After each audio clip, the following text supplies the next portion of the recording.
Okay, are you ready? I'm ready. One, One, two, two, three. three. To the To the nine nine rings. Ah, I dribbled some of that down my neck. I have done that numerous times. Just a little bit. But it's more of a also- sadness of the waste of alcohol than anything. I know, it does seem like a It's like, great God waste. damn it. It's when you're an Simon's alcoholic giving where you're me- like, can I just wipe some off my chin and lick it off my Just finger? somebody lick this. It's a Jesus waste. God, it's a waste of liquor. Fuck. It's such a terrible waste of liquor. That's some money down the drain right there, my friend. Well, and Simon's giving me a leg bath right now, so that's a thing that's happening. Sexy. He's a dog. I know. So, just not. It's a joke. You made it weird. Sorry, I do that. No, you didn't. It's fine. I made it weird, actually. Hello, everyone, and welcome to the White Tower. I'm Jess, your Amerlin seat. And I'm Jen, your keeper of the chronicles. And today we are on our bullshit. Already just all over our bullshit. That's exactly what I was going to say. How was your weekend? My weekend has been pretty good. I was pretty fat and lazy most of the weekend, which is always a success. Yeah, hell yeah. Except that I actually went out and hauled my ass, waddled up and down the street for a little bit this evening. So we're recording a little bit late because of that, because I actually got my ass in gear. I support you and I'm proud of you. Other than that, video games, food, and sleep. And gratuitous sex. You? That sounds amazing. My weekend was lacking in gratuitous sex, but I did get some like good shit done. Good. So a little bit of background.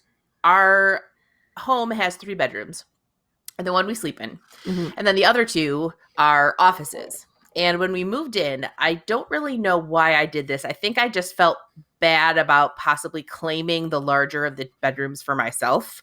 Aww. Even though it would have been eminently practical for me to take the larger bedroom because I'm the one who has all of the shit that I fling around constantly. Yeah. So I gave him the larger bedroom. I took the smaller one. And as my cosplay endeavors have increased, the space has been insufficient for my needs. So this weekend marked at last the beginning of the great office swap of 2019. So I am in the process of moving my like truckload of shit out of my tiny old office into this new bigger office and getting Rich's shit into the smaller office. And yeah, I've been a sweaty piece of shit for a good portion of the weekend, but I'm not mad about it.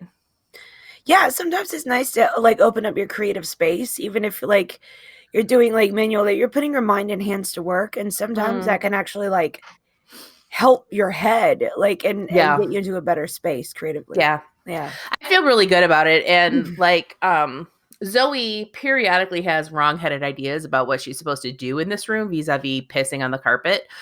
So, we spot. Honest to God, it's terrible. It's like, when did you decide that this was going to be your toilet? Pissing on the carpet, but then on my fucking gravestone. How do you make that sound professional?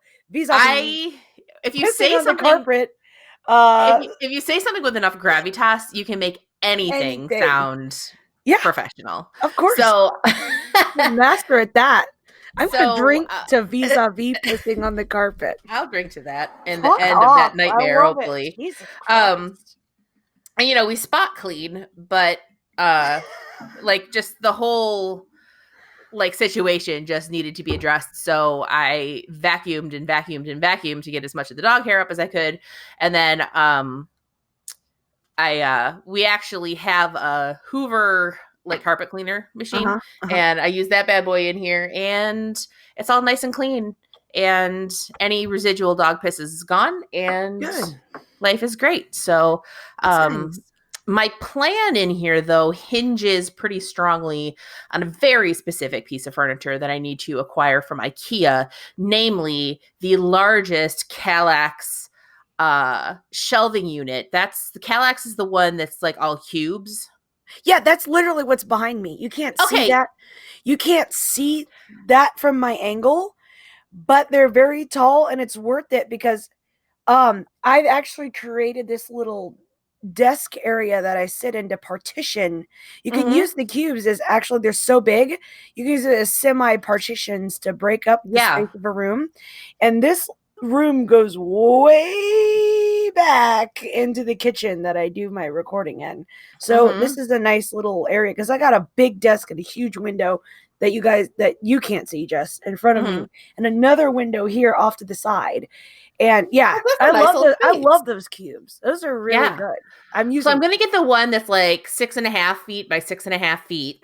And Mhm. then they have these handy dandy little adapters that you can use to actually attach um, their tabletops to the Kallax unit. So you only, Really? yeah. So it's like attached right to it. So I'm going to do that, and that's going to be like my sewing and fabric cutting area. Nice. And Okay. then with all of the cubes and stuff, I already have lots of little cube shaped like baskets and stuff like that. So I'm going to have everything like organized in there. Mm, Across the top is where I'm going to put all my wigs. Like I'm going to be organized as shit. okay. And I'm really excited about it, but I do need that piece of furniture in order to do that. So I need to get on that shit. But yeah, I'm really excited. I've had a plan in place for this space for probably the better part of a year and just have not taken the time and effort to execute. So, Thank you, cosplay, for allowing Jess to get her shit together in the great office swap of 2019. yeah. Hail to you, cosplay, you beautiful, beautiful bitch. Who are you going Yeah, so if as it, if for my Dragon if my Con sound again? sounds different, it's because I'm in a different room and there's not a lot of stuff in here yet to like absorb sound. So Who are maybe it you sounds like shit. going I don't know. as again for at Dragon Con? You're going as Mm. Okay, you and your fucking friends we're are doing doing something. my friends and I are getting like way harder into cosplay than we have ever been before. So we're each Exciting. doing four, I think. We're doing Game of Thrones, so I'm going to do Shame None. We're doing Nice. Adventure Zone, so I'm going to do Just the Beheader. And Okay. then Laura and I decided we're going to do Laura Olympus cosplay. She's That's going to be right. Persephone, and I'm going to be Demeter. And Yeah. then we're also doing Legend of Zelda: Breath of the Wild. So Ten's going to be Wonderful. the old man. Laura is going to be one of the bird people, and I'm going to be the purple great fairy. Perfect. Yes. And I actually just got my wigs for Demeter and the Great Fairy, and I'm very excited Very about cool. that shit.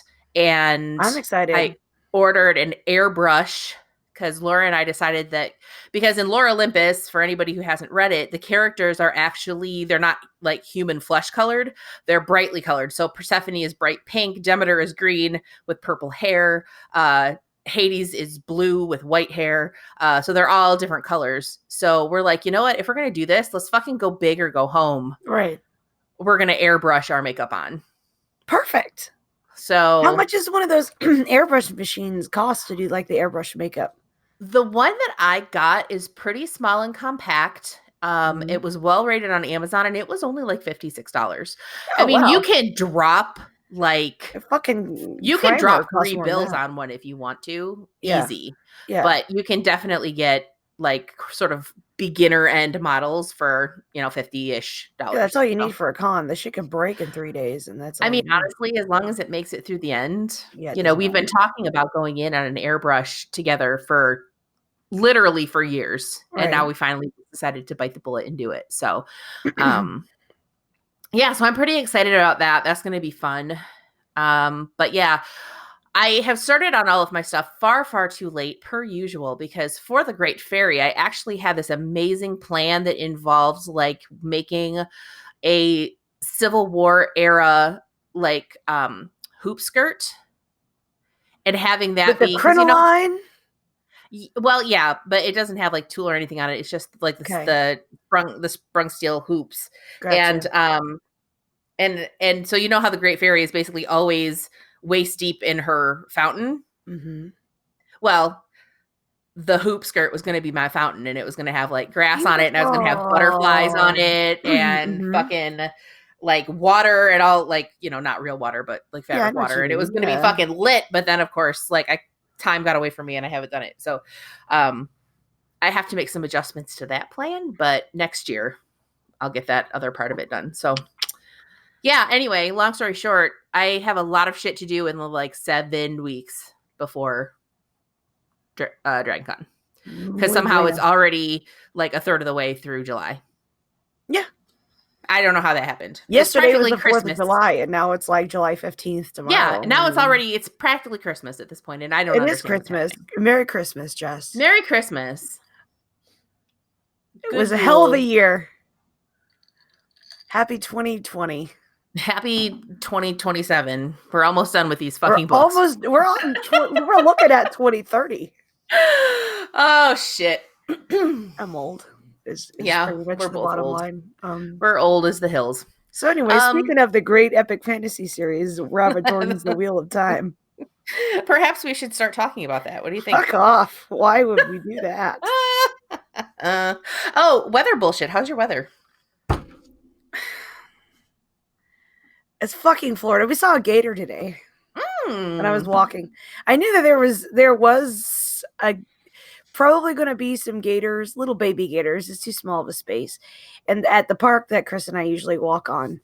And we haven't seen one, even though there's been warning signs for gators by where we walk. We haven't actually physically seen one, but today we saw not a baby, but I'd probably say it's a couple months old, little baby gator. Little baby gator. And we're like, oh, that means your mommy and daddy is pretty close, meaning the mom. So we just kind of walked away. So we're just gonna yeet right out of So here. wild gator sighting today. It's very Florida. Very exciting. That's Florida as fuck. That's so Florida. So fucking Florida. Yesterday, sorry, I'm sorry. Go ahead. that's it. Pretty much yesterday we had the D&D meeting online, and all we did for the D&D meeting was talk about Area 51 memes that are going around right now. That's the fad. And talking about Florida Man being at the front line of offense in the Area 51 memes, which brings me great joy because most of my family and every man I've ever came in contact with is the Florida Man. So I happen to have some experience with that. Rich posted something about some guy. This was not in Florida. I don't remember where it was, but a guy got pulled over and then arrested because he had whiskey, a rattlesnake, and uranium in his car. I saw it, the mugshot. Yeah. And Rich I'm made like some asinine comment that I loved that was like, I mean, we all got the uranium. That sometimes it happens, but drinking with open alcohol in your car, that's just a dick move, man. Yeah. Like, that was my husband. You open uranium, fucking whatever. Gotta get back to making the DeLorean. I mean, go to the future. Fuck. And then his friend Kevin is like, isn't this sort of literally the Schrodinger's cat paradox? And I was like, yeah, the rattlesnake is both drunk and irradiated and not drunk and irradiated at the same time. Perfect. It's the whiskey rattlesnake uranium paradox. So that's our next band name, the Whiskey Rattlesnake Uranium Paradox. You know what? Yes. That's the band name. That's a fucking band name. That's metal the as hell. Whiskey Uranium. What the fuck? I already forgot it. Yeah, we'll figure it out. We'll write it down somewhere. We'll figure it out. We just have to listen to our own podcast, which, I mean, come on. That's never going to happen. Our weather has been hot and actually pretty humid, but the last couple days have been hot, but not super humid. Yesterday night, actually, we went out to a local brewery. Well, not a local brewery. It's like 30 minutes away from us. Fucking drunk. What? I want to drink to that. Okay. Anyway. This is Wisconsin. There's swing a dead cat. Bro, I am not judging in any way. I'm such a fucking alcoholic. Look at me. I opened this show with talking about the sadness of liquor dribbling down my neck and wanting to take my finger and lick it off my neck for the loss. You want to know alcohol. What? If there are people out there who can't relate, was my opener. You know what? We're not judging you. So don't judge us. So Jess, calm down. So I'm just gonna fucking drink to that. You better fucking keep that in, damn it. That's 3 shots so far, and we are. Oh, I haven't even started. 14 minutes into the main show. Doesn't count what we did beforehand. Tiger blood. Go ahead. Tiger blood in this bitch. So anyway, we went to this local brewery and hung out in the beer garden. There was a blues band playing. And it was really, really fun. We went with my mom and dad and my sister and brother-in-law, and it was really nice. It was a really good time. And the beer garden is dog friendly. So we didn't bring our dogs because Simon would be fine, but Zoe would not be fine. And Andy and Luke didn't bring their dog Penny because she doesn't do as well as they would like in those situations either. But there are other very good dogs there. So that was extremely fun. I petted a German Shepherd. She was beautiful. Oh. Yeah, so it was warm, but it wasn't humid. There was a really nice breeze. So it was highly enjoyable. And I did catch a whiff of weed. So somebody at the beer garden was living their best life, and I salute them. Everyone in my apartment complex daily is living their best life. They hotbox themselves in the fucking cars on the parking lot, and every once in a while they crack open a window and you go by and you get a fucking contact high. I swear to shit. Nice. So I'm like, oh my God, guys. Like, so, yeah. oh, okay. Well, Nobody there you is go. worse than the 80-year-old lady that lives downstairs. That's fucking You know what? I've talked Fucking about. good for her. She fucking smokes out and she will fucking roll these kids into a grave. Literally. I'm like, God smoke damn, pot? she fucking smokes harder than any of the kids around here. That's amazing. Hands down. She's a boss. That's legit. And I'm not joking. I'm actually telling the fucking truth. She fucking wakes and bakes every fucking day at old lady time at 6 a.m. This bitch is up with her fucking shit. Old lady time wake and bake. That's some good shit right there. She sits around and talks to the geese, and she's living her, like you said, her best life. You want to know what? I salute that old lady. Good for you, man. Man, she is. So, don't need no man. She's waking and baking. Waking and baking. Okay, so should we talk about Robert Jordan's epic fantasy series that we looked at? Yeah, let's talk about the 9 Rings. Okie dokie. This evening, I will be synapsizing. You know what? This is weird for me. Hold on a second. I forgot to sort of split my windows, so you'll be playing the part of Rand, Selene, Huron, and Loyal. Yeah, it's a very kind of bottle episode, but that's okay. Okay, here we go. Chapter 20 of The Great Hunt. Saidin. Ooh. Lights up on our erstwhile horn bearers. They've been traveling all night with just one short stop so Loyal and the horses can take a break. If you recall, Loyal is walking/running next to his horse because his horse is carrying the horn of Valir, which weighs 1 billion pounds apparently. At some point during the night, they crossed into Cairhien. They stop and Selene gets off her horse and is like, I want to see the horn again. And she orders Loyal to take it down. Loyal starts to oblige, but Rand's like, you better don't. And Loyal looks between Loyal looks between Selene and Rand like he's not sure what to do, but ultimately doesn't take the horn down. Selene cops a big attitude about it and gets all shitty. And Rand's like, we need to keep the dagger shielded. Speaking of uranium, apparently. Just looking at it could fuck us up. We don't know. We'll just leave it in there until we can give it to Matt, and then he can take it to the Aes Sedai. And in his head, he's feeling a little bad that Matt still has to deal with Aes Sedai, whereas Rand's like, fuck it, I'm done with those bitches. Selene's like, fuck the dagger. I told you to throw that shit away. This is the horn of Valir, dude. And Rand's like, yeah, no. Selene proceeds to try using her feminine wiles on him and says, I just want to see it in daylight. You can hold it. I won't even touch it. And then I can remember you holding the horn of Valir. And Rand hesitates, wishing that he knew more of the prophecies of the dragon. Apparently, the one time he heard any of it was in Emond's Field from a merchant's guard, and Nynaeve apparently beat the shit out of the guy for it. Like, she broke a broom across his back. Yes, she did. Because apparently, like, you're just not talking about that shit. So, bitch don't play. No, bitch don't play. And he's thinking about that in the horn and Aes Sedai trying to get him to do what they want him to do. And he's like, girl, are you Aes Sedai? And Selene basically loses her shit at him for a minute. But then she gets herself under control again with what may be the first instance of dress/skirt smoothing that we've seen so far. She's like, I am what I am, and I am not Aes Sedai. And she proceeds to give all 3 of these dudes the silent treatment. By the time they stop to make camp in the evening, she's talking to Loyal and Huron again, but she won't say anything to Rand unless he talks to her first. She keeps this up the next day as well, but every time he looks at her, she's watching him and smiling. Sometimes it's a nice smile, and sometimes it's a sexy smile, and sometimes it's a mysterious smile, and this behavior is definitely not manipulative at all. Not in any way. Not in any way. The terrain changes from mountains to rolling hills, and they see some farms and shit in the distance, and finally they see the twinkling lights of a village ahead. Rand's like, hell yeah, boy, we're gonna sleep in beds tonight. And Celine's like, ew, a village inn. It's gonna be dirty and noisy and full of dirty drunk men. Let's sleep outside again. I like it. And Rand's like, Fane's after us, and I don't want him catching up to us while we're asleep. Dude can find me. He's after me more than the horn. And Celine's like, if Fane catches up, you'll kick his ass. And there might be dark friends in the village anyway. And Rand's like, unless the entire village is dark friends, we'll be fine. And Celine's like, what if they find out you have the horn? And she's really just coming land, sea, and air at this. Like, she's working really hard. I like that. Land, sea, and air. I'm going to steal that. God damn it. I love that so much. I can't take credit for that. I got that from Letterkenny. Loyal's like, she has a point. And Rand's like, throw your blanket over it. It'll be my lady's chest of clothes. And Celine's face is basically that emoji that has a straight line for a mouth. Yeah. So just, like, she's just like, yeah. Really, dude? Yeah.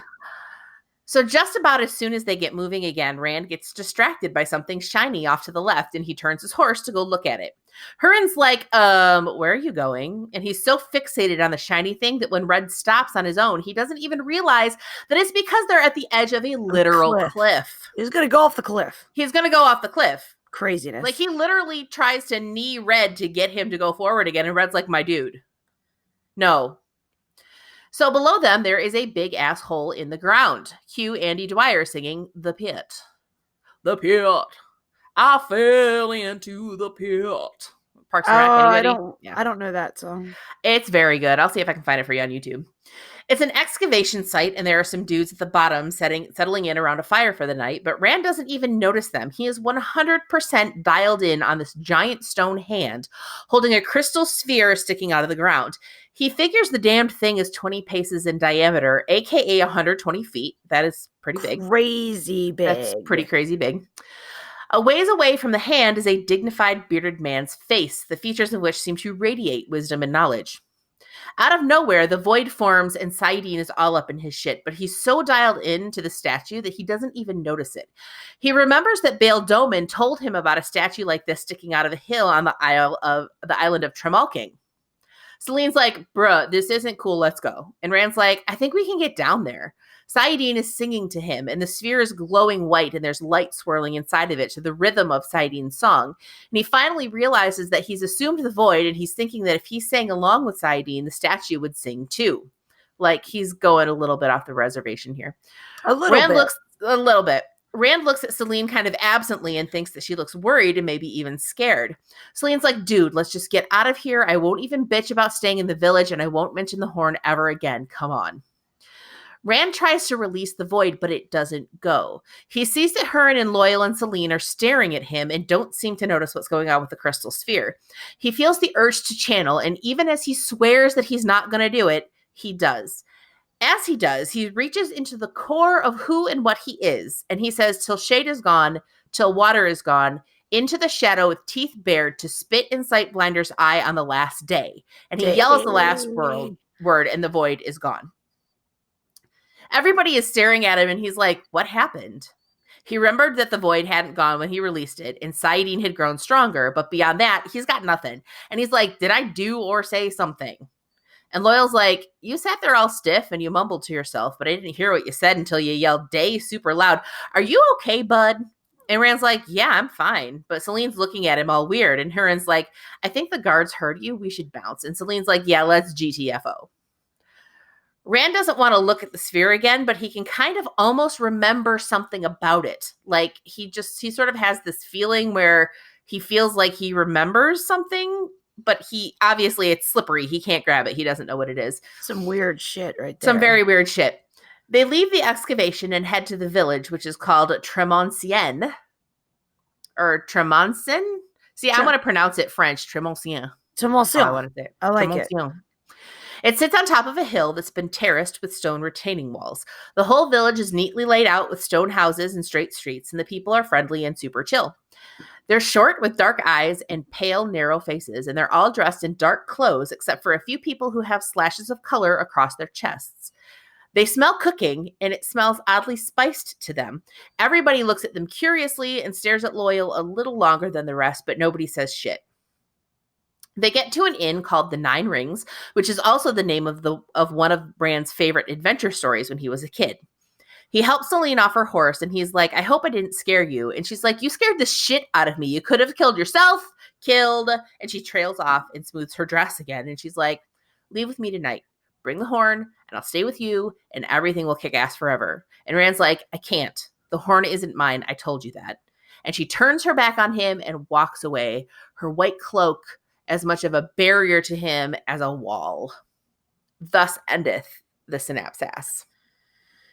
My favorite part of this chapter being the fact that the place that Rand went to stay at was called the Nine Rings, based on the fact that he used to read a story when he was young about nine rings, and we all know as fantasy lovers that he's talking about J.R.R. Tolkien's epic fantasy. Yep.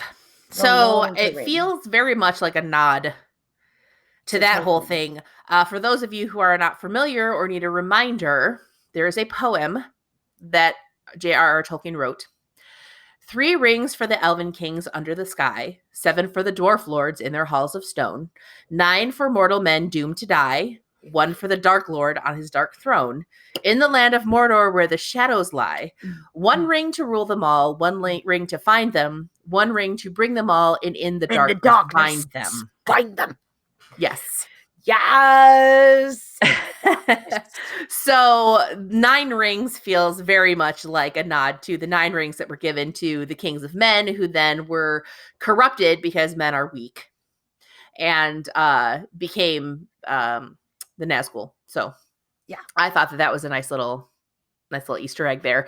And I do love that. And I didn't actually think of it until you mentioned it, but you know, Rand saying that was the name of an adventure story that he loved when he was a kid. Like, I feel like that's such a nice, it feels like it's very much an intentional nod to Tolkien, like the father of modern epic fantasy. You know what I mean? Saying that even in the world of the Wheel of Time, that there is a Tolkien and a fantasy that's lived through the ages. Yeah, I really like that. I think that's, I don't know if that was what he intended, but I feel that's the greatest respect given. Like, hey, in the Wheel of Time, in this alternate universe, ages after the world that we are living at now, Tolkien's epic fantasy, it lives on. Lord of the Rings lives on throughout all the ages of the world. Yeah, I love it. I think it's nice. Fucking respectful ass nod right there. Yeah, I loved it. So this chapter was really, really interesting because Rand got into some really weird shit. Bro, the Aiel prophecy? Yep. Well, is that... I don't, because they talked about it per se. It's just it's what the Aiel say. True. About like going into battle or whatever. I think for those joining us, we covered this in a previous episode. Did we? I don't even remember. And I edit them. at the Tinker Wagons, where when Perrin and Egwene were staying with Elias and the Tinkers. The Tinkers talked about finding an Aiel when they were traveling through the waste. Oh, that's right. That came up to the Tinker caravan, the one that Perrin stayed with later on. And that there was one woman crawling, some maiden, Aiel maiden, saying it was more important that she deliver her message than receive aid and medicine, because they could tell she was in a battle. Saying, that's, Sight Blinder is basically awake, and, that the Dark One is stirring, which the Aiel calls Sight Blinder, and till Shade is gone and whatever. And then remember, when Rand first met Loyal back in Camelin 1,000 years ago in It does feel like it was 1,000 years ago, doesn't it? Mr. Gill's library, Loyal mistook Rand for an Aiel and said, "Isn't that what your people say? Till shade is gone, till water is gone, with teeth bared, to spit in sight blinder's eye at the last day." And Loyal like expects a reaction from Rand based on saying this. Because again, he thinks Rand is an Aielman, and Rand just looks at Loyal like, "What the fuck are you talking about?" So now, because at that point Rand had not heard that saying before, whereas Perrin had, out of nowhere, Rand enters into trance mode, staring at this huge like thing, and starts talking in tongues, essentially. At the He's speaking statue talking common, about but spitting in sight blinder's eye the last day, and then wakes up out of his trance. Like, and he he's doesn't saying the Aiel remember. litany, and he doesn't even remember saying it. So what I think is really interesting is the fact that he was drawn to this statue in a way it felt over and above what like you and I would feel. Because I feel like if you and I were traveling down the road toward Cairn and we saw something off to the side that looked interesting, we'd be like, "Hey, that looks cool. Should we go look?" And we would ride our horses over and we'd look at it. We'd be like, "That's dope as shit. What is that?" We would maybe go find the guys and be like, "Dude, what is this? What is this whole thing?" But then like we would move on with our lives. Whereas he was pulled toward it, like he was drawn toward it, like toward a lodestone. And he felt like this connection to it that he didn't really understand. And then I think the thing that's really important to note is that he assumed the void. He didn't consciously do that. No. I'm not going to say that he didn't do it himself. Correct. But he didn't do it consciously, and he didn't realize that it had happened until later. And until, a few minutes later. And then when he's like, "Okay, fine, we'll go," and he tries to release it, it doesn't go. It's like he lost control of the void. Yeah, and he can't stop letting go of sighting. And what I find is interesting here is Selene tries to pull Rand back from the brink, and she wasn't scared about Trollocs. She wasn't scared about, the Horn of Valyr or Dark Friends or whatever. They say for the first time that you fight, she wasn't scared about the Grom. No, she wasn't scared of shit. She hasn't been scared about anything up to this point, but Rand staring at this thing and almost driving his horse off the cliff until the horse, out of self-preservation, just plants his ass at the edge of the cliff and says, "I'm not going to walk further." Rand would have, not galloped, but he would have led his horse over the cliff. Selene's grabbing onto Rand's arm and is like, "Look, I won't talk about the Horn of Valyr anymore. I'll drop it completely. Yeah, if you will just come away from here. Get away from this statue. Like, please." Like, she's begging and like actually scared for the first time. Yeah, she's fucking terrified. Terrified. And so we know that because we dropped the bomb, we know that Selene is actually Lanfear. She's one of the Forsaken. I don't regret it for a moment. Neither do I. In fact, it adds something unique as we continue on about these stories, knowing that she is. Yeah. Even for the person that hasn't read this before, going, "What the fuck is she going to do next?" Well, and you want to know, I think it's a fun little hint that we've given that doesn't spoil anything, but hopefully spurs people's imaginations a little bit to help them connect dots maybe a little bit faster than they would have done before. Right. If it's their first read through, which I always think is pretty fun. So, now we know that she is Forsaken. We know that she was around in the Age of Legends. So I don't think that it's outside the realm of possibility that she knows what this is. Right. I have a theory about what this is. We've learned about Angreal. Right.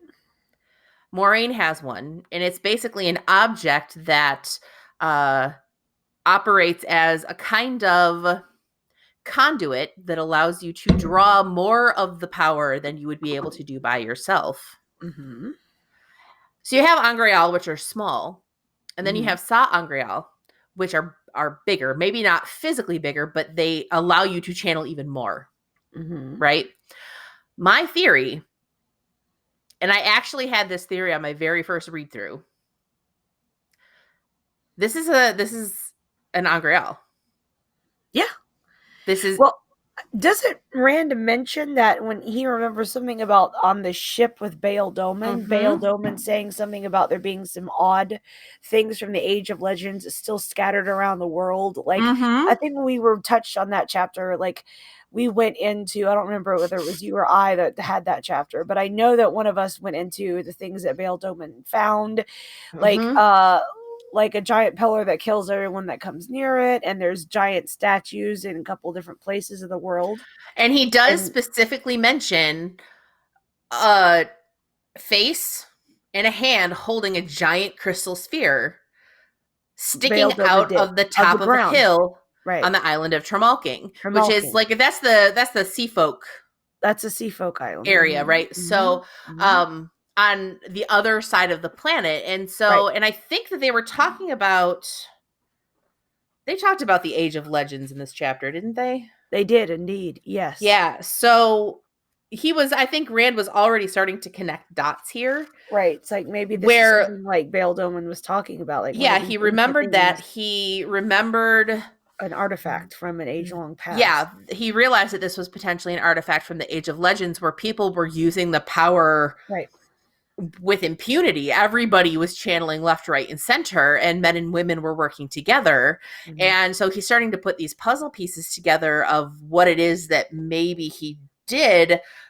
But the thing is that he sort of has a lapse in memory. So from the moment that he tried to release the void, but it didn't go, right, until the void did finally release, he has no memory of what happened there. True. Almost like somebody else was in the driver's seat. Yeah. And I think that that's really interesting. This isn't something that I necessarily made a particular note about the first couple times that I read it through, but it absolutely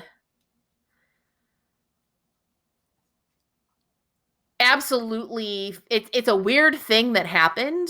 It's like, okay, well, he did this weird thing and this weird thing happened, and apparently he didn't really have control over what he was doing, but it feels like it's maybe more than that even. So I think this I'm was a cool picking up what you're chapter. throwing down here. Oh yeah, absolutely. And obviously we're spoiler free, but everybody who's read it knows exactly what we're talking about, and they're probably screaming at their phone or whatever. But you know what we're talking about. That's an interesting thing to say. But you know what? This is something for first time readers. Make a note of this. Make a note of this short period of time where Rand forgot this thing that happened, and he seemed to not have control over what was happening. Just put that back in your memory, file it away for future reference. Put that in your smoking pipe and smoke it, rather. Put that in your smoke and pipe it. That's what I said. And just file that information away for later. That will help you put pieces together later on, possibly. So yeah, it's interesting. So yeah, I liked this chapter. First of all, it was fairly short. Yes, this is nice. This is nice. But a rare gift. The other thing that is happening here is it seems like Rand is starting to kind of resist Celine's bullshit a little bit better. Yeah. He's like, no, we have a plan. We have a very specific thing that we're supposed to do here. And I'm not doing this shit that you're talking about. I'm just not going to do it. And, like, I'm not listening. I'm not listening. La, la, la, la, is what he's doing. So, yeah. And the other thing that I find kind of admirable about it is because, particularly for myself, bearing in mind that I am well old enough to be Rand's mother, I do not necessarily do that well when people are harping on me about stuff. True. I will get snippy. Me too. And he just is like this fount of patience. And I'm just sort of gently but firmly, brooking no opposition. No, we're not doing that. And that's it. Like, it's a really interesting kind of even just from like the last 2 chapters to this chapter, there's Yeah, already been a little bit of an evolution. Like right. he maybe He's has progressing realized, quickly. yeah, very quickly. Well, and He's it's like getting over being, the schoolboy drool of, oh my god, this oh, she's beautiful a pretty woman. girl. I And saw he's her like, thighs. all right, this pussy is not leading me around by the nose anymore. I'm gonna pull Well, my face out from between her legs, dust off the crust from around my nostrils, breathe the that free was air, breathe the free pussy free air. and Um, catch a whiff of what's really going on of around what's me. really happening here. Well, and I think that I feel like there is possibly Rand is sort of processing the batshit crazy thing that he did to get the horn. Yeah. And now that he has it, because it's all been sort of theoretical up to this You point, right? fucking broke into another dimension, my friend. Shit's getting real down now. Real fast. And so he obviously still doesn't really understand what was happening there. I mean, he does a little bit, but Right. um like he knows that he had to use the power to do it, and I think in his Mhm. subconscious he knows that Celine had to use the power to do it, but and that maybe she's the one who sent him there. Yeah. But he's not connecting those dots yet, but I think just the act of doing his batshit crazy A-team style fucking plan to get the horn and the dagger back. Right. Now he's got it. It's no longer theoretical. He has Right. the horn, he has the dagger, he knows what he needs to do. Mhm. He has a mission. He needs to get the horn back to Ingtar. He needs to get the dagger to Matt. I have a fucking plan. I'm going to execute that plan. I'm not going to let you sidetrack me. Yeah. He's already like, So are you sure you're not Aes Sedai? Because he's already equating her to trying to manipulate and use him the same way whether, Moraine and Swan did, which is yeah, like getting past the pussy craze. Like well, she's and actually thinking with the right head, not the other one that's farther down mm-hmm, below. yeah, and I feel like his subconscious is putting Which is a the good pieces moment. together, because I think that if he were really consciously putting the pieces together and realizing how much she was trying to manipulate him, Right. I feel like he would get very, very angry He would because he he's would regard her already, maybe as more of an enemy. Like yeah, what I like is he's realizing that just because you look beautiful and everything about you seems right, that doesn't mean you're good. going back to the Lord of the Rings, Mm, when they talked about the Dark Lord's minions looking fair and feeling foul. yes. She looks fair and feels foul. And I think that even in his subconscious, he's starting to realize that something isn't quite right there. He's Right. definitely not putting the pieces together, because if he put the pieces together, I think that he would be fucking livid. And he would be maybe even scared. Like, who the fuck is she? If she's not Aes Sedai, because if he asks her a direct question and she says, no, I'm not Aes Sedai, which she's done on multiple occasions, that means even if she was, she couldn't say that because she couldn't break the 3 oaths Exactly. of So not that, being able to tell a lie. yeah. So if she's really not Aes Sedai, then what the fuck What am the I fuck is working she? with? Yeah. Like, what am I dealing with here? So, The only thing, he's, the only reason why Rand isn't running for the hills from her at this point is because of his yokel background of being a shepherd and not understanding who Carian and people really are. mm-hmm, Because the only wiggle room of possibility that he has for her right now in his brain is maybe all the Kyrian nobles really do know these things, and she went to a library, like she mm-hmm. says. And Well, I'm just in enough of a country schmuck to, unless to I have buy it, evidence otherwise, I'm going to have to go with what she's saying. I don't Because know I don't Kyrian know from about Kyrian. I don't I know. don't know Kyrian from a fucking hole in the ground. But, and I think the other thing is, I believe that when we first got the physical description of Celine, she has black hair, Right. dark eyes, she's Yes. very pale, Yes. but she's tall. Tall. And you're about to experience in these chapters. I think you already said it in this one. You Yeah, did say that. they did The people there are short. they're really short. short. It said specifically in the book that there was not a single person in that Kyrianan village that came up to Rand's shoulder.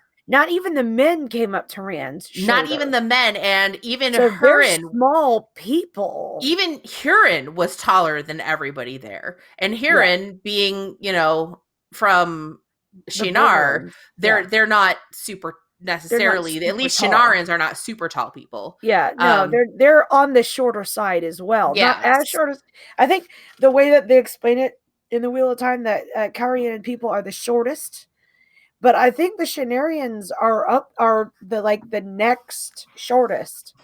Like they're So short, so yeah, so they're not a tall people, but even mhm. Hurin is taller than every other person that they see in this village. So, Yeah, right then, for even if we Celine to didn't be that know that tall. Celine wasn't, even if we didn't already know that Celine wasn't who she said she was, we would know if we remembered that Jordan said she was tall, and now all of these people in Carrie are short.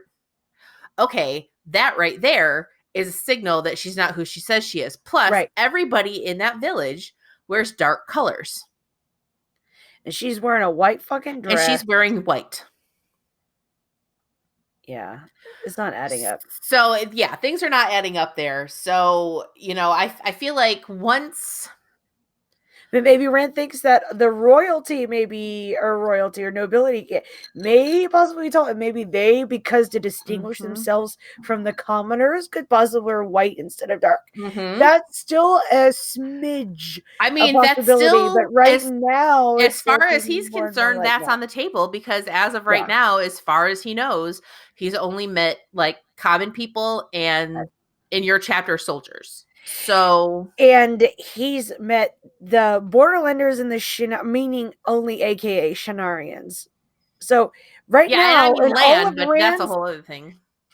Land's Malkieri, but he's the only Malkieri that Rand knows. So all the people that Rand has really met is Andoran people, because we've already discussed how the Two Rivers and Camelin are all still part of the same country. Mm-hmm. It's called Andor. And then they fast wade traveled to Shinar, and Rand hung out in Shinar for a little bit, and he met the Shinarians and got to know them, right? He was in their village for like weeks or months. I think And it was other than, probably weeks, maybe a month. right, so he spent some time. Mm-hmm. And now Rand is coming up in his first major country Mm-hmm. that is different than the Shinarians or Andorans. So he's meeting completely different people and Yep. different customs right Yep, now. absolutely. And he doesn't have any background. No He doesn't background know. about Does he Kyrian at even all. know that Moraine is Carianan? He Does he does know not that? know at this point that Moraine is Because Kyrian, and we I do not know. think so. We know, right? Like the reader Um, knows. the reader, I believe, knows. I think she talked about it slightly to Swan. Maybe made some allegory. Yes, we do, because when she talked about using her little blue stone right Yes. before the meeting, before Swan happened at Faldara, Mm-hmm. and she was getting dressed and looking at herself in front of the mirror, she was like, oh, I use this little blue stone as a focusing trick. Some people, some other Aes Sedai, think that this little blue stone that I wear around my forehead can signify some other sort of power. And even though it's not, I allow them to think that way I have an edge on them. But in Mm-hmm. reality, it's one of the first tricks I learned before I went to the White Tower. Well, and as Growing up as a I Kyrian and noble, right. because in And the Kyrian and noble house, it's what I used to spy on the other nobles. So mm-hmm. yes, the reader knows that Okay, Moraine is good. Kyrian. And just as a reminder slash FYI, the stone that Maureen wears and like on like a chain around her head and the stone is on her forehead, that's a Cassiera. Yes. And that is a Kyrianan headdress. Yes. So it's not like she's being weird walking around with a gem on her forehead. That's something I'm guessing just nobility wears. Later But on, without giving away, you meet more Kyrian and female nobility mm-hmm, and like close to like possibly royalty. mm-hmm, And they also have different colored stones yeah. they wear on their forehead and they look very similar to Moraine, and they all Yeah. have that same chain around their head with a little dangling stone. Okay. So you do meet other So people. yeah, we know that. So, but I don't think that Rand knows that she's Kyrianan, so Rand he does not know that wouldn't. she's Kyrian, and the Yeah, reader so does. he wouldn't have the sort of No. background of, okay, well, Moraine's from Kyrian and she's And she's dark extremely short, right? and Remember, she's guys, super how super short. tiny She's teeny Moraine is? tiny. Yeah. Right, and Which she's is actually Kyrian. really interesting too, because But it she's short even for a Kyrian. They describe her as, at first glance, she could pass for a child. I Like, have to think she must be like, she's like 4 foot. I want to say she's maybe something. 4'10". Maybe 4'9". She or 8. She's very, She's very small. very My like one of the shortest people you meet in the story. my paternal Very grandmother is petite. 4'8". Very petite. She's Extremely teeny. petite. She's pocket sized. Yeah, she's little. Yeah. You know, and So if I'm I gonna think about say myself, Moraine is I'm 5 feet tall 5'6". tops. I'm 5'6", so she's probably almost a full foot shorter than me, and I'm normal, average, like height, Like average maybe a height. slight, Yeah. little bit taller than most girls, but like within the range. Yeah, I'm like So 5'5" and a half. So I short. imagine her Maureen like, is short. I have a girlfriend of mine from college, Kirsten, is 4'10", Okay. and she's very small and pocket sized. Yeah. And I I think used Maureen's to a little bit smaller than that. I pushed her into snowbanks because she was so little and I could. Tiny. Jess, that's not nice. It was a goof. She didn't mind. It was a silly thing we did. I miss Kirsten. But anyway, so yeah, Moraine is tiny. Kyrianan people in general are on the Super short tiny. side. Short side. For sure. And so, getting back to sort of the main point is that, Selene says that she's Kyrianan, but complexion wise, it specifically says that Kyrianan have kind of narrow faces. Mm-hmm. It does not, the physical description of Selene doesn't indicate that. Correct. And she has the dark hair, so that fits, but she's definitely too tall, and she definitely does not dress in the way that other Kyrianans are dressing. Now, we don't know what nobility do Right at this point, but she definitely is there are a couple of major kind of cultural touchstones that she's not hitting as far as we can tell. So it's a red flag, if nothing else. Red flag. For sure. So yeah, this was a good chapter. This was a really interesting chapter. I also like my chapter 21, the 9 rings. Hey. Chapter 21, the 9 rings. I like this chapter. It's slightly short, but it's a good one. There's interesting shit that happens here. So Rand expected the common room to be empty since it was near supper time. What, the inns in this world are empty around the evening meal? Strange. What the heck fantasy are we reading? Anywho, there are men in common woolens dicing here in a corner, but Rand can tell by the set of them that they're military men. One of them seems an officer. He has turned down boots, a sword propped up against the table nearby him, and 2 horizontal slashes of color, like banners of distinction, slashed from shoulder to shoulder across the front of his dark coat. The dicing men's hair were literally bowl cut, but this captain's hair was shaved in front and long in the back, like so a skullet, essentially. Did you make that up, or is that something that you knew about?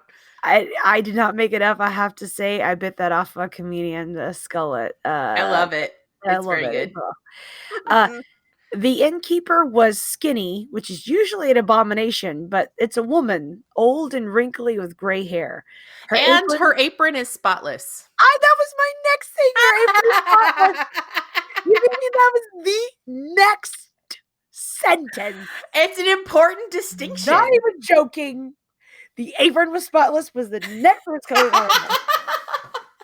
Fucking real time talk. Anyway, crazy. I love you, Jess. I love you too. Anyway, sorry, Rich. She pauses.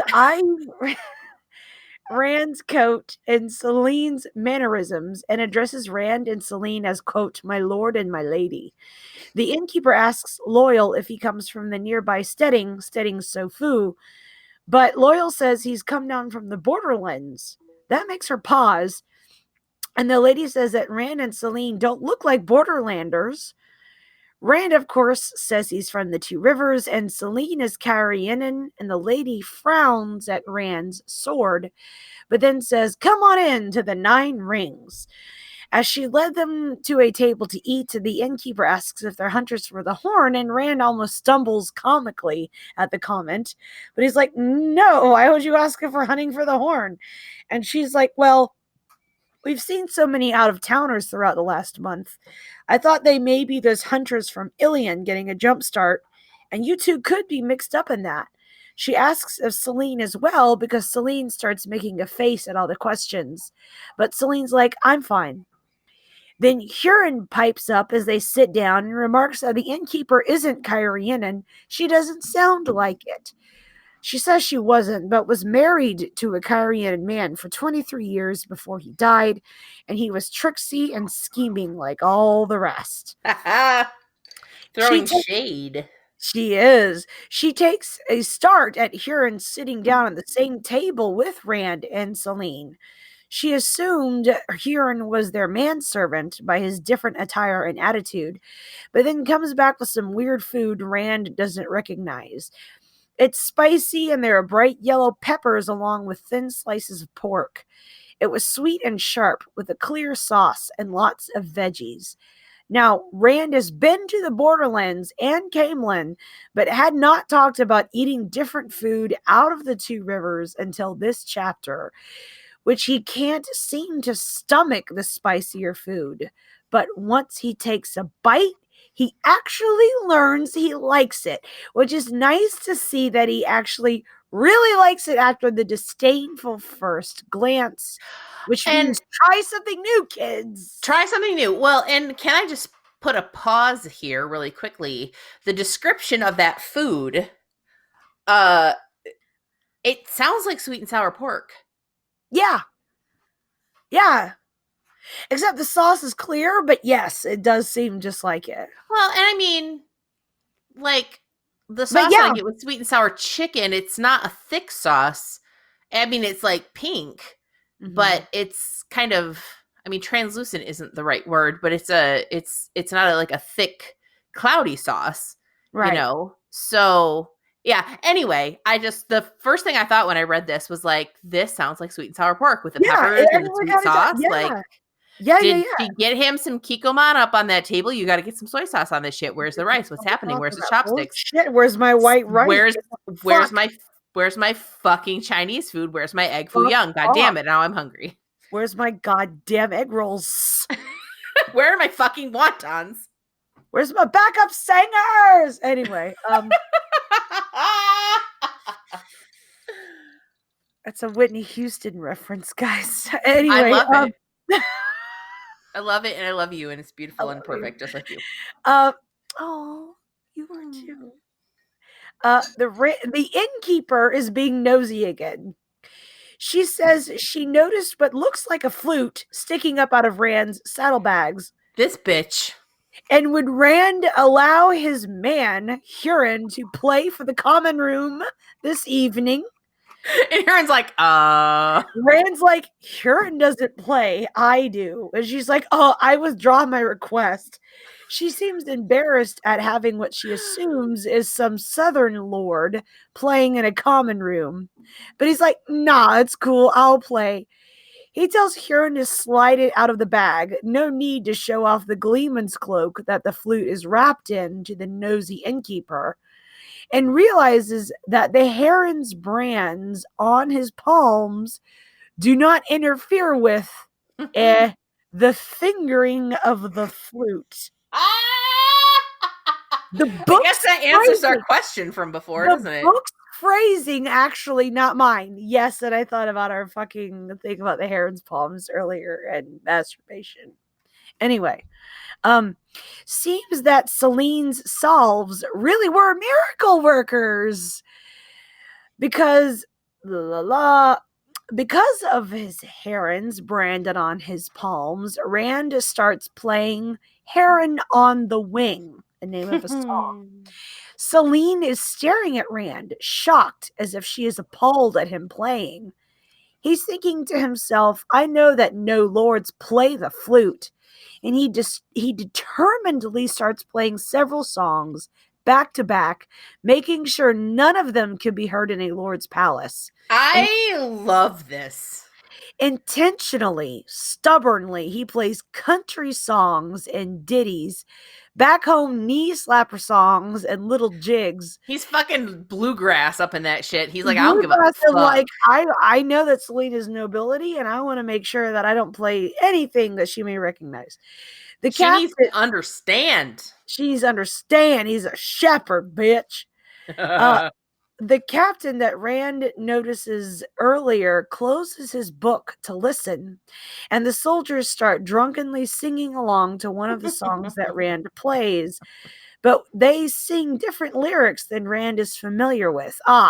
So the old thing that Rand noticed so long ago on his way from White Bridge to Camelin, that the same song has different words in different places, is still true here. Mm-hmm. As soon as Rand is done with that song, the officer gestures with one hand and all the soldiers immediately go silent, cutting off Captain mid-laugh fucking Buzzkill. Fuck. and scraping chairs back to sit down and be quiet. He comes up to Rand, bowing and pressing a hand to his heart. The shaven part of his head looks like it has powder on it. He addresses himself as Aldrin Caldowen, apologizes for his soldiers' rowdiness, and does say that he is captain to the Carianan service under the Carianan king.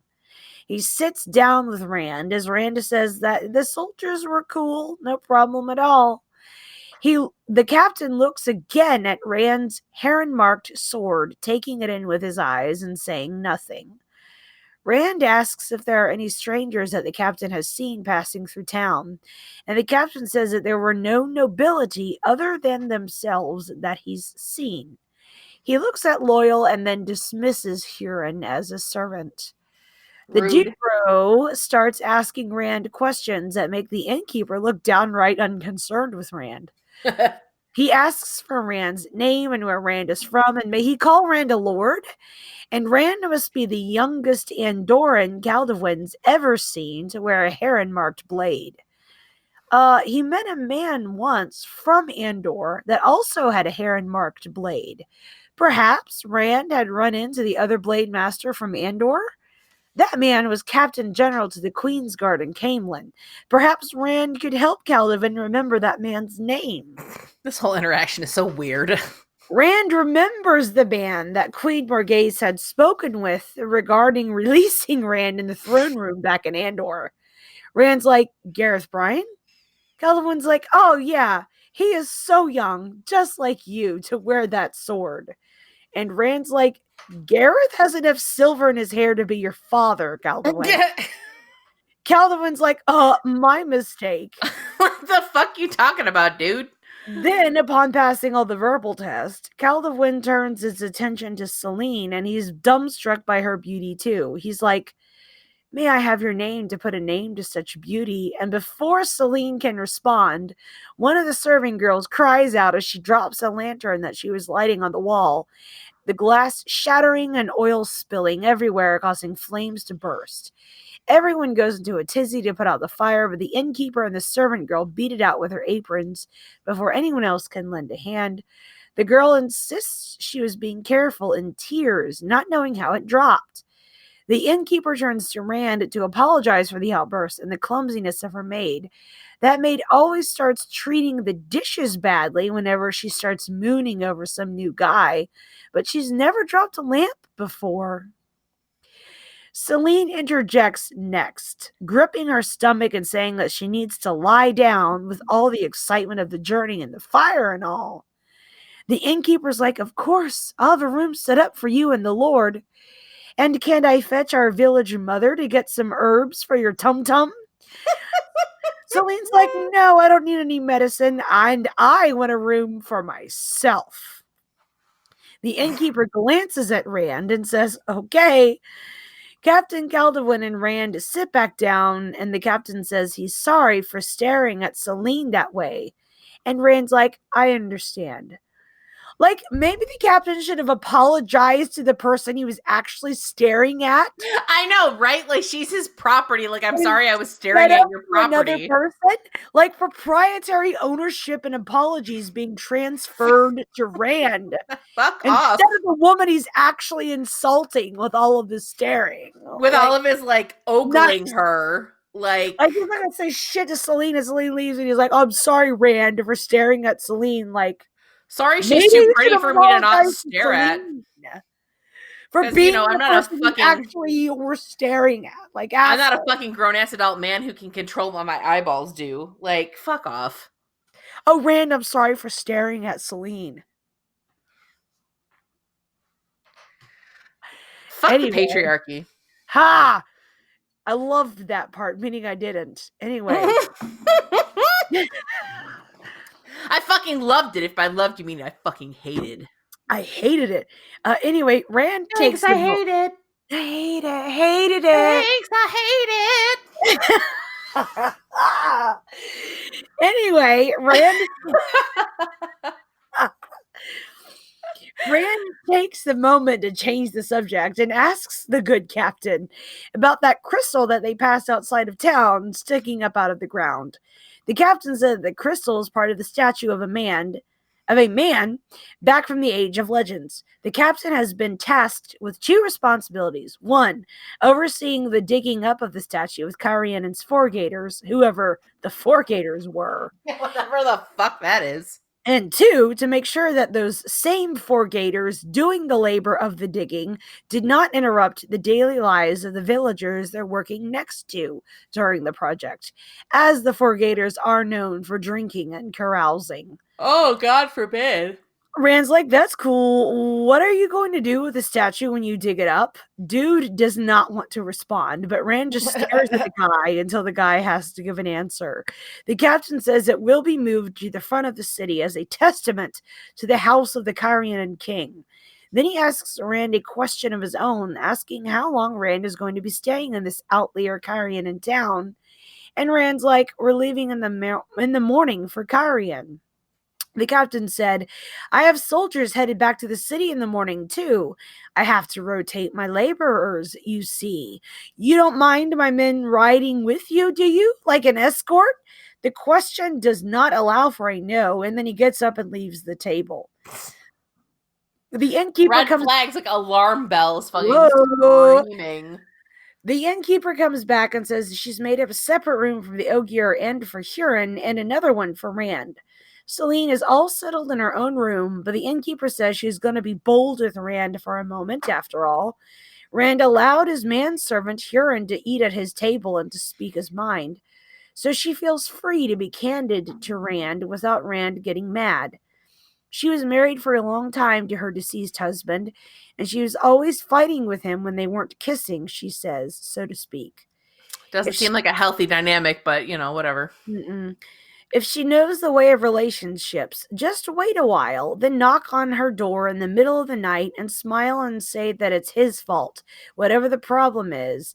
She has a feeling Celine will let him in, if you get her meaning.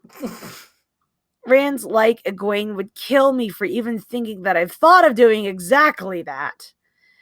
But Rand's like, no, me, Huron, and the Ogier all sleep together in one room, which makes her balk, and then quickly she shoves a bed in the room she made for the Ogier and for Huron. When the boys are all together, Loyal shoving the blanketed chest of the Horn of Valyr into a safe spot, Rand is like, that Captain Calderwin was super suspicious. What do y'all think his problem is? And Huron has to explain. He says it's the great game of houses, and that this captain is playing it. It's what the Carian people do. It's called Days de Mar. This captain thinks you're playing that game too, Rand, and that you're here for actually some other purpose. And his questions were trying to get you to say who you were, what your allegiances were, and why you came to this town. He thinks you're up to something for just showing up in strange company, and he's trying to root out your intentions by playing this game with you. Your responses he's analyzing as meaning something else. Loyal agrees and says essentially that this is basically human bullshit and Ogier do not get involved with promoting their houses or The whatever. humans are on their bullshit again. But he's heard of the Days Damar from, you guessed it, Elder Haman.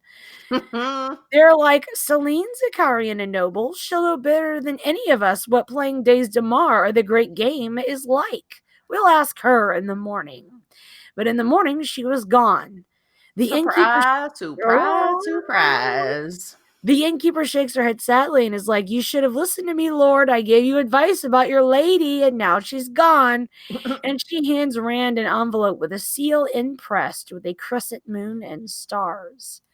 It's a note from Celine. She says she's headed on her own to Carian. She doesn't like this Captain Caldwin. She says she'll be thinking of Rand and always in her thoughts. When Rand walks out to get his horse, that captain was waiting for him with another soldier riding alongside him. Both are already mounted. There are 50 men behind Caldwin, and Caldwin salutes, saying he's assembled men this morning to be his, quote, escort, if Rand can call it that. Rand thinks the soldiers may help if Fane tries to ambush them, but he does not trust the Kyrian dudes. The captain sees that the Ogier is still struggling again with that big chest, and he's like, I remember that from the night previous. That's a heavy burden you're carrying. And Loyal misses a step, just saying, I like books. The captain's like, your lady and her fine mount aren't here. Super nosy, bruh. I know, right? Fuck. Rand's like, yeah, I know. My lady took off to Kyrian in the middle of the night. She's already bounced. And then the officer gives a bit away, going, in the middle of the night? But my men! Then he cuts off there, and the two officers start whispering furiously behind their hands. Huron says that the captain had some of those 50 men stationed around the perimeter of the building overnight to oversee who came in or out, and that Celine must have slipped past them. That's why they're surprised and angry to find her gone. She outmaneuvered them. Rand just gets on his horse like, let's go, and they do, and thus endeth this chapter. Chapter 21. Chapter 21. So, yeah, this was another really interesting chapter. Yellow peppers and Chinese food. Yep, Chinese food, sweet and sour pork. We had that. We have it. So, one of the things that I am wondering about is when the young woman who was working at the inn busted the lantern. Do you think that that was just, she was just clumsy and busted a lantern? Or do you think that there was some kind of like external something that happened there? Like, I'm gonna say, I think there's something external that happened there. I wonder if Celine wanting an excuse to leave the common room made that happen. You think? Maybe a little. Just a tad. Just a little bit. Just a little minor fire, a little inflagration. Small, doesn't matter. Because she certainly did take advantage of that situation to get the fuck out. She did not. She did not what? Well, she did, actually. Sorry. Oh, okay. She... yeah, it's kind of coincidence that all of a sudden this fire starts up.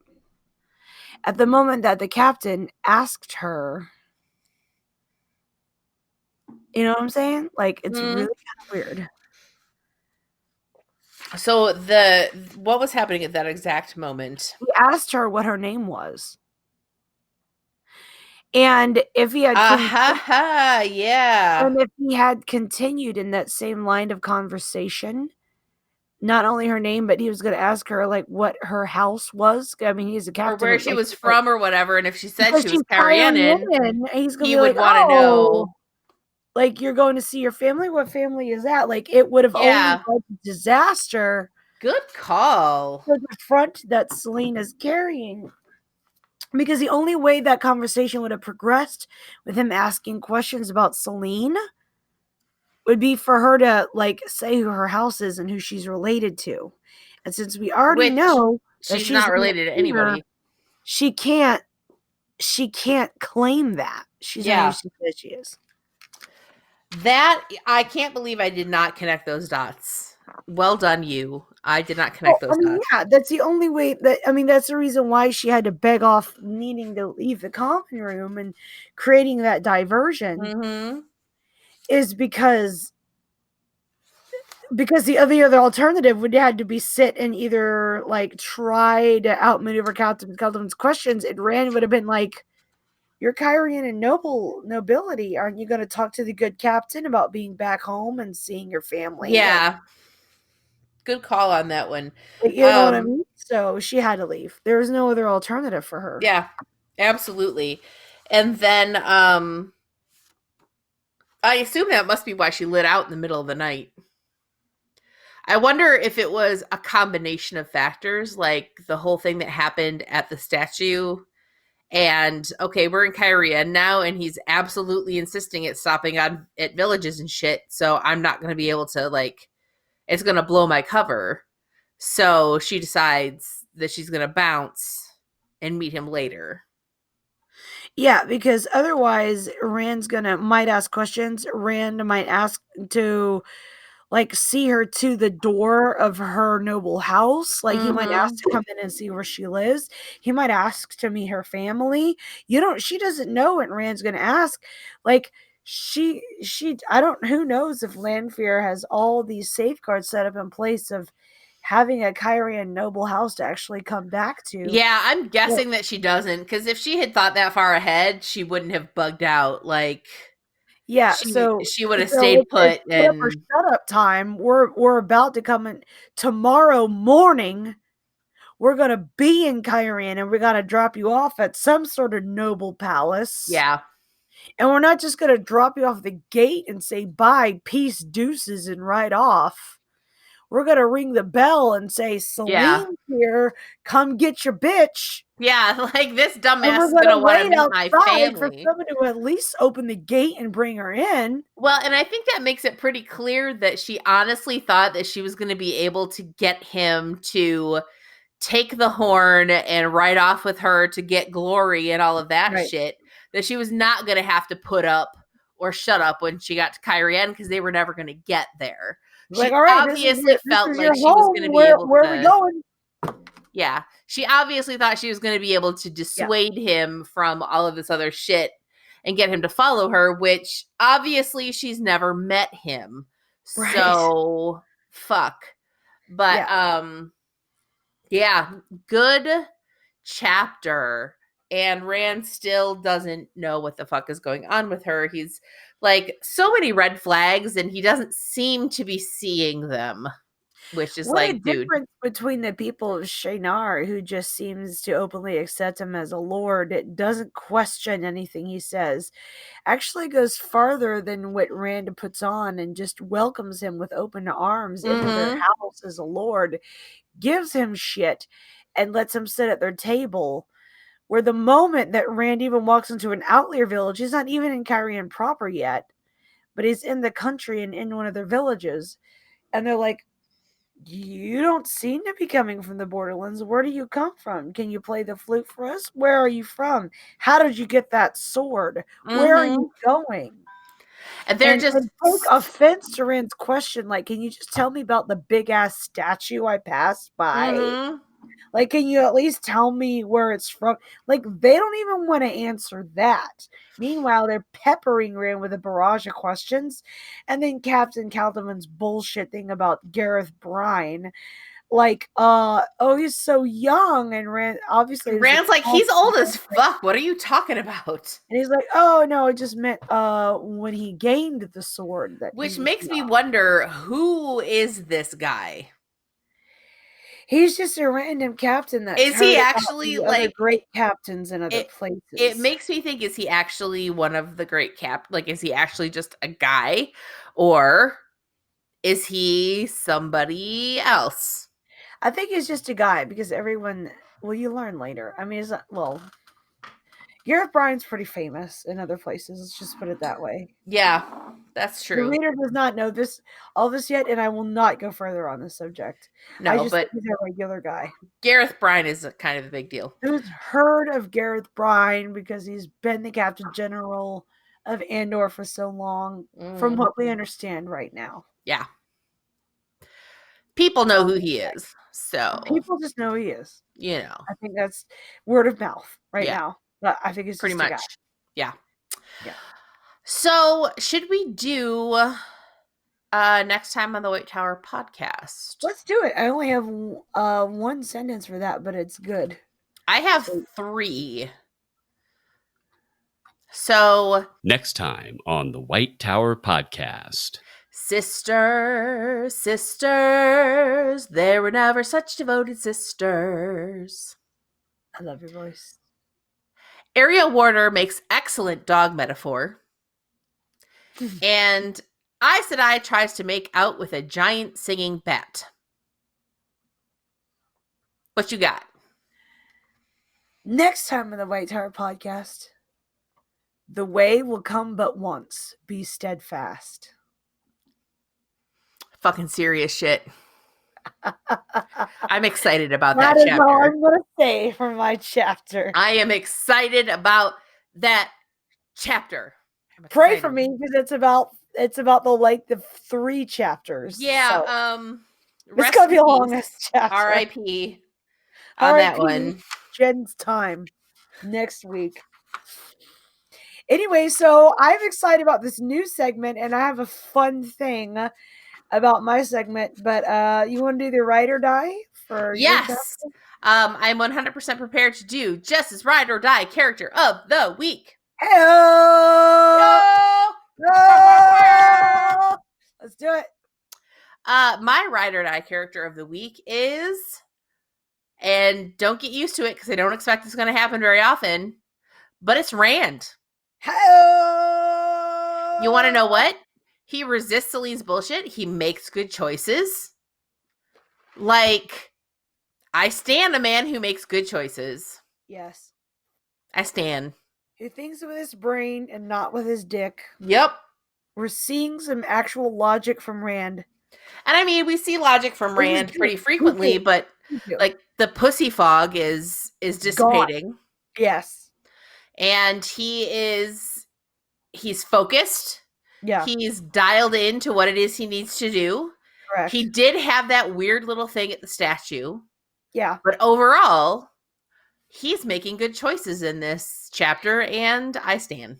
He's being strong in the face of not only Selene, but some forces that he can't reckon with or contain. And he is trying to do the right thing with Matt in the face of all the temptation in the world. Yep. He's doing a good job. So I stan. All right. What you got? Mine's a little bit long. Do it. My explanation. My ride or die is I like the innkeeper. Hell yeah. When we never see her again. But in 4 pages, Jordan did give a lot to give us her personality and character. She's nosy, true, but you get the feeling that she's learned from having a Kyrian husband. She is always fighting with her husband when they weren't quote unquote kissing, meaning having sex. So I'm thinking that she originally was not so nosy as she appears in this chapter.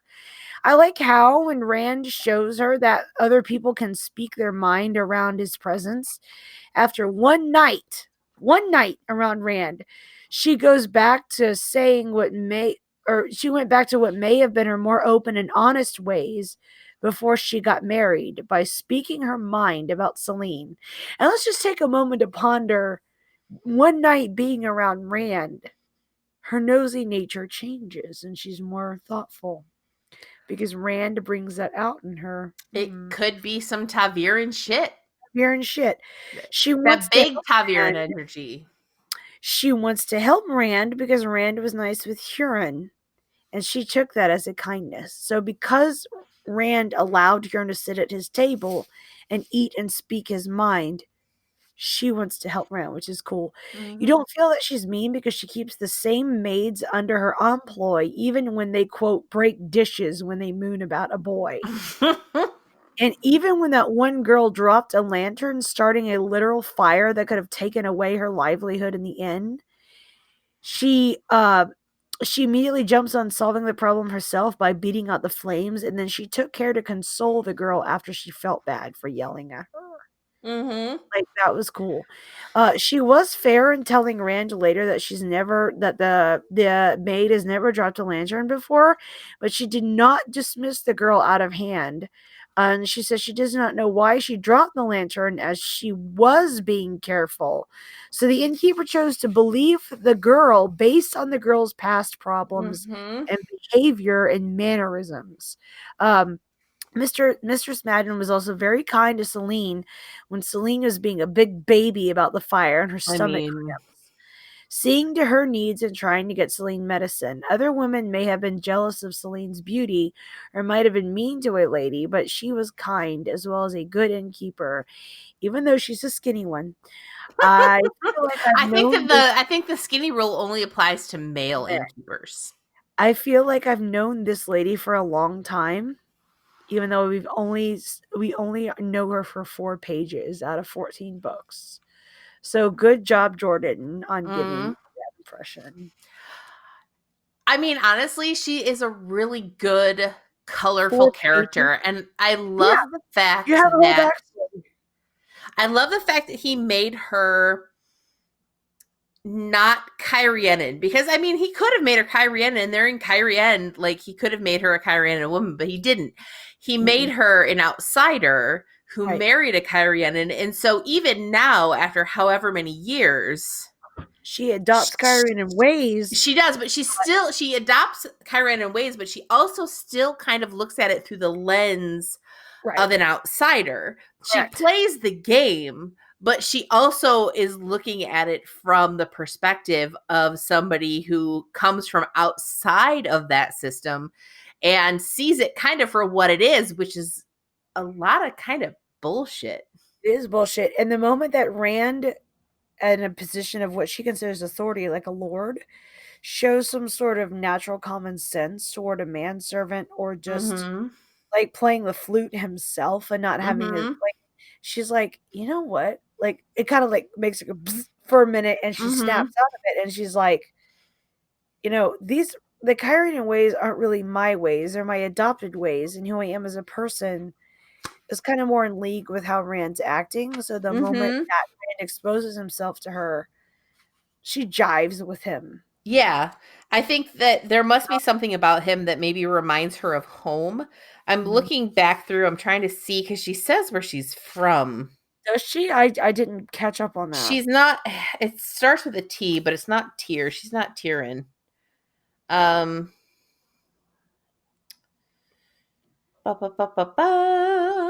didn't get Okay, light, no, I'm not Kyrianan, but for my sins I married one. 23 years I lived with him. When he died on me, the light shined on him. I was all ready to go back to Lugard. I was way off. She's Lugard. She's Lugard. Okay, so that's close to Andor. Lugardians are fast and loose. They don't have any they're kind of like big merchant people, and they are kind of a blend of all sorts of different cultures, and they're very quick with the tongue, and just rough and ready people. So Rand acting just like a normal person and not putting on any airs would definitely satisfy a Lugardian's personal sense, like, of worth, and like just vibing with them on a natural level, because Lugard people don't have palaces and like big nobility and bullshit like that. They're just like merchant people that fucking work a trade and they die. Like that there's not like a huge sense of historical presence there. So I'm going to read about Lugard. Yes. From the Wheel of Time Companion. Please do. Lugard is the capital of Murundi. Lying on Yeah. the river Storn, where it met the river Rysendrel, it was ruled by King Rodrin, although his authority did not extend far into the country as local lords held sway. A rough city, decaying through neglect, Lugard was highly commercial, being on major trade routes, like you said. People from all different nations could be found in its streets. Lugarders had a reputation for thievery and licentiousness. Large areas of bare earth were set aside within the city to accommodate trade. Tall gray walls that encircled the city were neglected, their fallen stones making them low in places. Busy, broad streets were unpaved and the city was dirty. Gray stone buildings with bright colored tile roofs and dusty, crumbling stone walls, remnants of past nobles' territorial claims, crisscrossed the city. Stables, horse lots, and inns nearly outnumbered houses and shops. The inns were noted for risque names and risque singers. The Shilene Gate stood on the eastern side of the city. So, just based on that description, we know that this woman came from a place that's very, very, very different from where she showed up. Right. Like where she ended up, rather. rather. Is like, well, they trade too, but they have a whole different kind of overseeing this ball game. Yeah, just based on what we've seen of Kyrianen so far, first of all, everything is very sort of, to quote Eddie Izzard, eins zwei, very Prussian. Eddie Izzard is the best. So eins zwei, very Prussian. Everything in the village that they went to, everything was made of stone.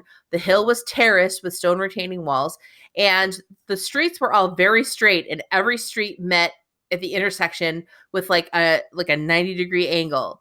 And it said in the description of the village that even if the road had to curve to accommodate the hill, it was almost begrudgingly done. Correct. So they're very meticulous and very like Jordan went out of his way to talk about the lots that people lived on, their houses and their really neat gardens behind, and like these very small, neat postage stamp kind of tidy lots that they all lived on, and their houses made of stone and everything. So you think about that, and if you extrapolate that this neat and tidy little village is a microcosm of Kyrian as a whole, a very neat and tidy eins zwei, very Prussian kind of country. This woman coming from Murundi, coming from Lugard of all places, that was just kind of a shit show.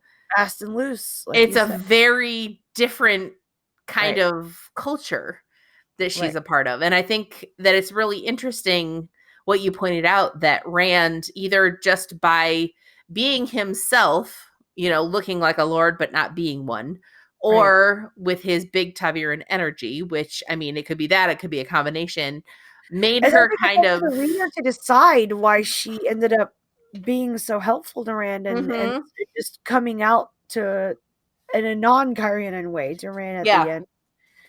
You have to make a decision for yourself, whether it's a mixture of both, whether it's big Tyrion energy, BTE, like you said, or whether it's because maybe she saw a little bit of home for the first time in what could have been years. Yeah, like 23 years if she'd been living there for 20. She said they were married for 23 years. So, at least that long, probably longer. It seems like she'd been a widow for a while. So maybe 30 years. I know what I think. I think it's because Rand showed himself, because he could have had big Taviran energy the moment he walked into that room. But she didn't start out that way. She started out being the Kyrianan way towards him. And because of his actions, she changed her tune. Yeah, just based on the way that he go with Rand being him. Whether she could see sort of that he was, I don't want to say he was pretending to be something that he wasn't, because he's not really doing that, but he's also not disabusing anyone of the notion that they get when they see him. So he's just sort of cruising, Right. So whether she saw through that, or whether it was his BTE or whatever, I do kind of feel like there was something that reminded her of home. Because the other thing too is that, it specifically said in the description of Lugard that there are a lot of different people from a lot of different countries. It sounds like it's a real melting pot of cultures from all around the Westlands. Yeah. So, Absolutely. she's accustomed to, it's been 25, 30 years, but she's accustomed to seeing these different things. But at the same time,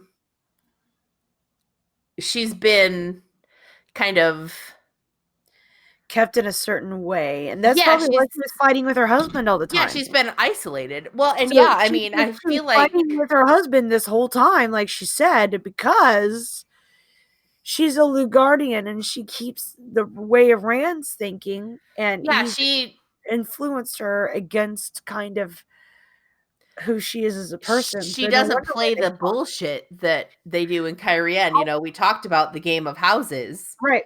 Where, like, it doesn't matter what you do. People are going to think you're up to something.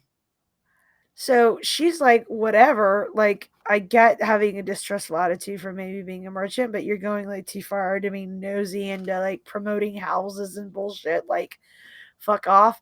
Like, no, what, like, a person of her character, the only option for them to be married to a Kyrian person like that would be to fight. And that kind of explains her marriage. Like, you get all this backstory about this woman in like 4 pages. Like 4 pages, because what you need to do then is like file that away and then put it together with what you learn about other countries as you go, and then be like, oh, that's why that innkeeper from Lugard fought with her Kyrian husband all the time, because she's used to just being like, whatever, and he thinks that something's happening no matter what happens. Right. It makes sense to me.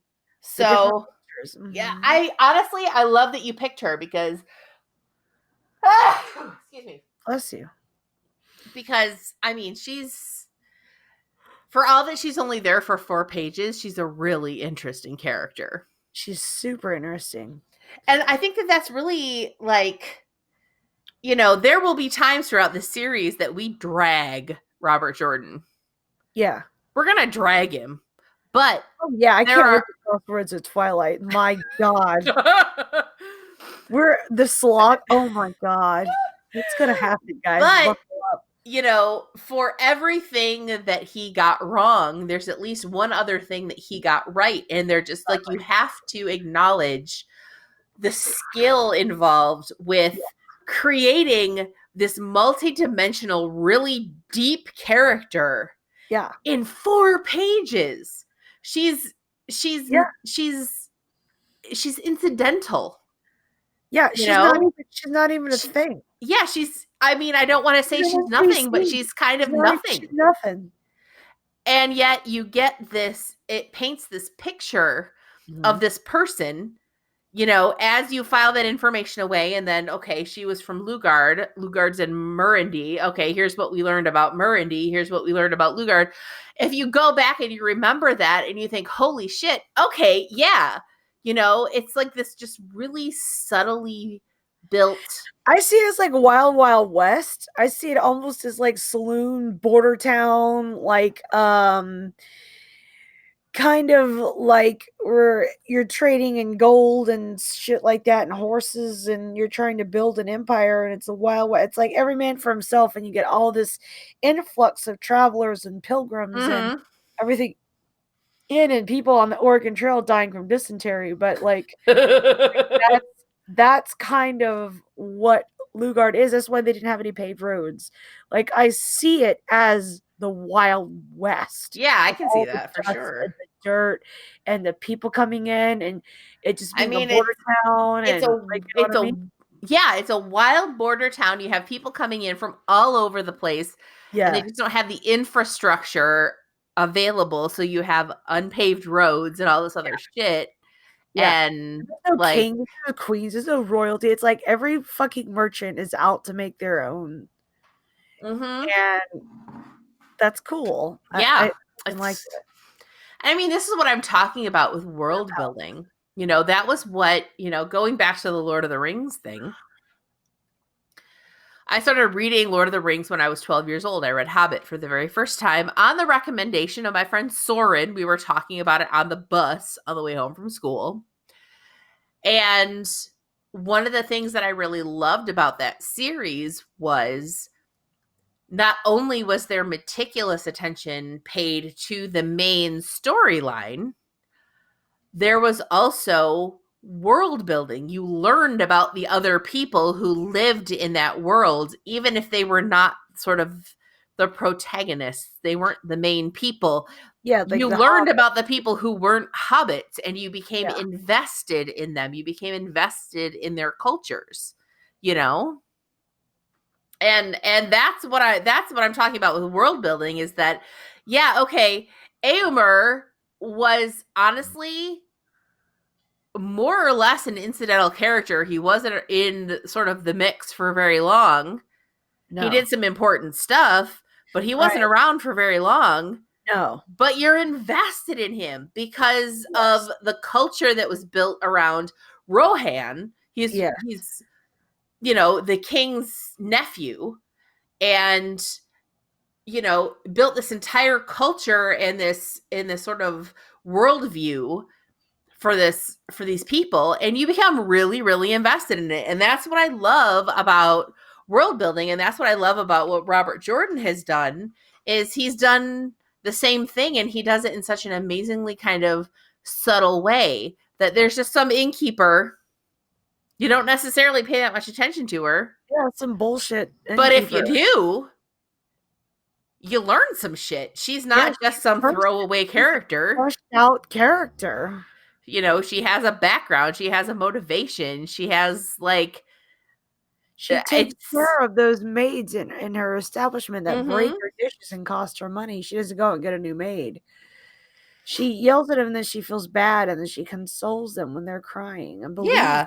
Because she realizes that people make mistakes. Like, shit happens. Sometimes you drop oil. Like, it's a fucking oil lamp. What do you want? So it's just, I think it's a really great example of the depth. Even now, roughly halfway through the second book in a 14-book series, the level of depth that he was going into with his world building, that even just this random innkeeper that we never see again is really fleshed out. It's pretty extraordinary, I think. I think so. So yeah. So there's that. I think we're pretty good to wrap it up here. We're probably ready to wrap it up. So, for those of you who do not know where to find us on the internet, on the outside chance that you don't know where to find us on the internet, you can find us on social media, Twitter, Instagram, and Facebook at White Tower Pod. You can, if you're interested in joining us on our Discord, we have a really, really great group of people. Very cool, very inclusive, very supportive. You can join us there at bit.ly/White Tower Discord. Come and play with us in that space. We've got some really wonderful people there. And we're working on helping each other with our fitness and making good choices. And we talk about the episodes of White Tower Podcast, and we talk about the Wheel of Time in general. And those of us who are going to SpoilerCon, we're talking about that. And there's lots of really fun stuff going on there. Also, you can find us on our website. It's whitetowerpodcast.com if you want to see that. Also, we have a Patreon. There's a whole bunch of fun shit in there, guys. There's really hours and hours and hours of bonus content, recorded content. There's a lot of shit in there.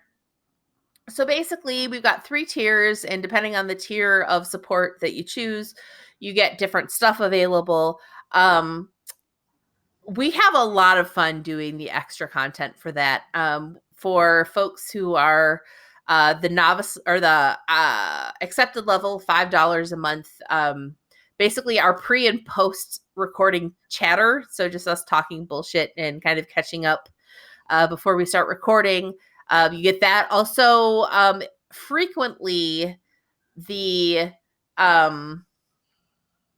it's called Saladar After Dark. So frequently Saladar After Dark also includes shit that we cut from the main show because we were way too much on our bullshit and it's not really appropriate even for us. Yeah. We'll cut that and we'll put that in Saladar After Dark.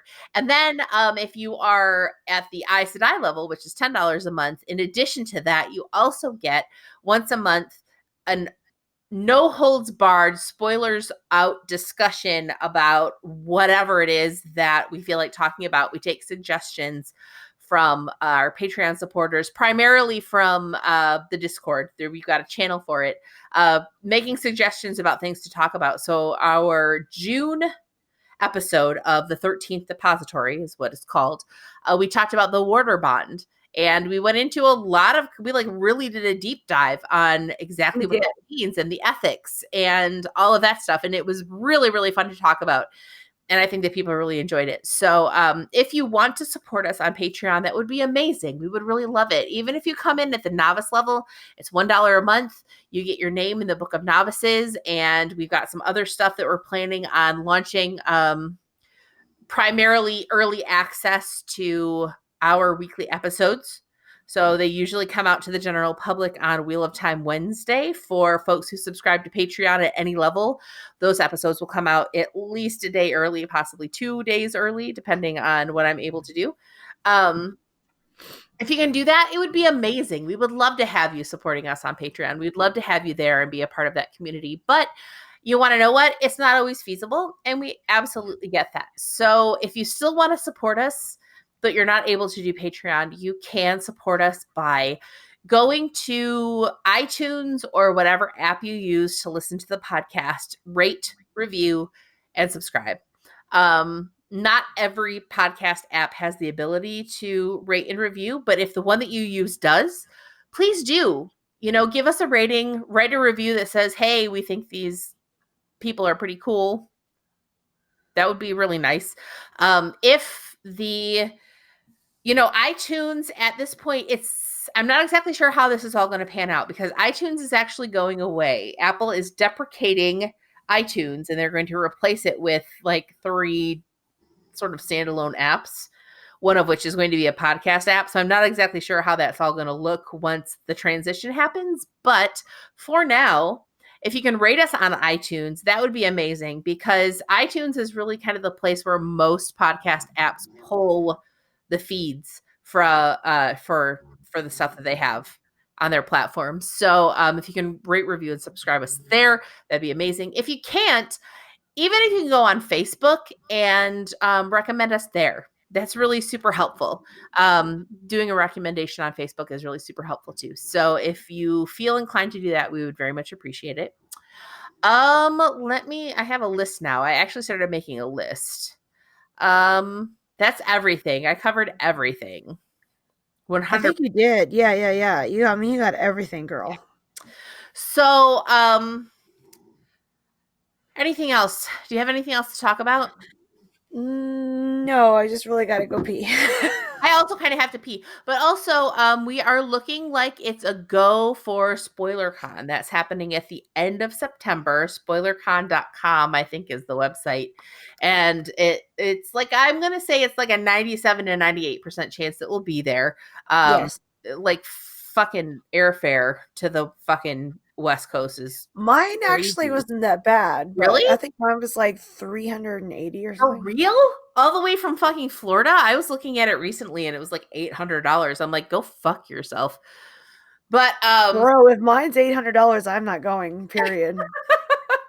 Are you flying first class? Because I'm only doing coach. It's just, the thing is that I'm flying out of Dane County Regional Airport, which is a small airport. Oh, so you got to get. If I went and flew out of Milwaukee, it'd be cheaper, but that's 2 hours in the wrong direction. Oh, okay. I was like, mine's out of OIA, and I can get a ride, so I'm good. Yeah. Oh, okay. I was like, are So you getting yeah. a transfer plane? Is that what you're doing? Yeah, so Or it's not gonna be 'cause mine's nonstop. one I'm way, gonna just one probably plane. have a layover in Minneapolis and then go from Oh, there. yeah. But, Okay. I was like, because mine's $800. Sorry, guys. I still gotta pay for room and board and food and everything there. I don't yeah, have like $2,000 to drop on that. Love you I just guys. got a raise, so I'll figure it out. I'm not worried about it. But yeah, Okay. we are planning to be at SpoilerCon. We're very excited about it. Okay. There's going to be D&D. I requested that you and I are they're like everybody who's playing D&D is going to be paired, and I requested that you and I are paired for D&D because then we'll Yeah, just I be think so on our Christine bullshit. is gonna make that happen. Yeah, Yeah.